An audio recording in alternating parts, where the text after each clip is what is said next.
ഈ Christmas new ഇയറും കൂടുതൽ അടിപൊളിയാക്കാൻ Alleppey beach കാണികൾ വന്നിരിക്കുകയാണ്. അതും ബഡ്ജറ്റ് ഫ്രണ്ട്ലി ആയിട്ട്. അപ്പൊ അകത്ത് എന്തൊക്കെയാണുള്ളതെന്ന് നമുക്കൊന്ന് നോക്കിയാലോ. വാ. അതെ, അങ്ങനെ 2025 ഡിസംബർ 23 ആലപ്പി ബീച്ച് കാർണിവൽ ആരംഭിച്ചിരിക്കുകയാണ്. ആലപ്പുഴയിലെ കണ്ടന്റ് ക്രിയേറ്റേഴ്സ് ആണ് ഈ കാർണിവലിന് തുടക്കം കുറിച്ചിരിക്കുന്നത്. കുട്ടികൾക്കും മുതിർന്നവർക്കും ഒരേപോലെ ആസ്വദിക്കാൻ പറ്റുന്ന ഒരു വിസ്മയ വിരുന്നാണ് ഇവിടെ ഒരുക്കിയിരിക്കുന്നത്. പലതരം പൈറ്റൻസും കാറ്റ്സും ബേഡ്സിനെയും നമുക്കിവിടെ കാണാൻ സാധിക്കുന്നതാണ്. അവിടെ നിന്ന് അവതാറിന്റെ ഒരു വിസ്മയ ലോകത്തോട്ടാണ് നമ്മൾ എത്തുന്നത്. അവതാർ ക്യാരക്ടേഴ്സിനെയും മറ്റ് എലമെന്റ്സും ഉൾപ്പെടുത്തിയുള്ള ഒരു മാജിക് വേൾഡ് തന്നെയാണിത്.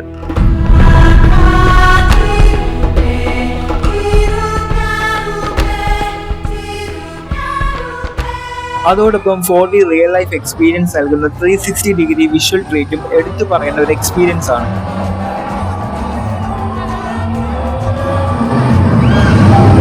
റോബോട്ടിക്സ് ലോകം AI റോബോട്ടുമാണ് മറ്റൊരു ആകർഷണം. കൂടാതെ ഹൽവ, അച്ചാർ, നൊസ്റ്റാൾജിക് മിഠായികൾ തുടങ്ങി വിവിധ തരം കച്ചവടങ്ങളും ആലപ്പി കാർണിവലിന്റെ ഭാഗമാണ്. ഉച്ചയ്ക്ക് 2 മണി മുതൽ രാത്രി 10 മണി വരെയാണ് എക്സിബിഷൻ നടക്കുന്നത്. ടിക്കറ്റ് ചാർജ് വരുന്നത് വെറും 100 രൂപയാണ്. അപ്പോൾ ഈ ക്രിസ്മസ് അവധിക്കാലവും ന്യൂ ഇയറും ആലപ്പി ബീച്ച് കാർണിവലിനോടൊപ്പം ആഘോഷമാക്കാം.